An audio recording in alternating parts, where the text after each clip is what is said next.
आपण जर चालू घडामोडीचा जर विचार केला तर आपल्याला माहीत असलं पाहिजे, की महाराष्ट्रातील कोल्हापूर येथे मुंबई उच्च न्यायालयाचं नवीन खंडपीठ निर्माण करण्यात आलेलं आहे. आता या मुंबई उच्च न्यायालयाला जे आहे, तर पूर्वी जे आहे बॉम्बे उच्च न्यायालय म्हटलं जात होतं आणि या बॉम्बे उच्च न्यायालयाची स्थापना 1 ऑगस्ट 1862 रोजी करण्यात आली होती, जेव्हा आपला भारत जे आहे ते ब्रिटिशाच्या अधिपत्याखाली होता. आता या मुंबई जे आहे उच्च न्यायालयाचा अधिकार क्षेत्राचा जर विचार केला, तर यामध्ये कोण-कोण येत असतं? तर यामध्ये आपला महाराष्ट्र तर येतोच येतो. त्याशिवाय गोवा हे राज्य येत असतं. नंतर जर आपण विचार केला तर दादर-नगर हवेली आणि दमण-द्वीप हे 2 केंद्रशासित प्रदेश होते. मात्र या दोघांना एकत्रित करण्यात आलं होतं 2020 मध्ये.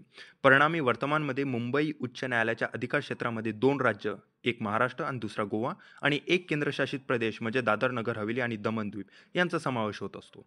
आता या मुंबई उच्च न्यायालयाचा जर विचार केला तर याचं मुख्यालय कुठे आहे? तर मुंबईत आहे. मात्र त्या व्यतिरिक्त याचे 3 जे आहे खंडपीठ आहे. एक म्हणजे नागपूरमध्ये, दुसरं गोवाची राजधानी पणजीमध्ये आणि तिसरं छत्रपती संभाजीनगरमध्ये.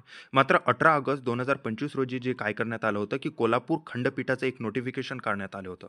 परिणामी आता महाराष्ट्रात 3 मुंबई उच्च न्यायालयाचे खंडपीठ असणार आहे. ते म्हणजे कोणते? नागपूर, छत्रपती संभाजीनगर आणि कोल्हापूर आणि एक गोवामध्ये पणजी इथं. अशा प्रकारे आता मुंबई उच्च न्यायालयाचे एकूणच 4 खंडपीठ असणार आहे. आता या कोल्हापूर इथं जे मुंबई उच्च न्यायालयाचं खंडपीठ निर्माण करण्यात आलेलं आहे, त्याचा फायदा काय होणार आहे? तर याचा फायदा जे आहे ते महाराष्ट्रातील सातारा, सांगली, कोल्हापूर, सोलापूर, रत्नागिरी आणि सिंधुदुर्ग इत्यादी जिल्ह्यातील जे लोक आहेत, त्यांना यापासून फायदा होणार असं आपण म्हणू शकतो.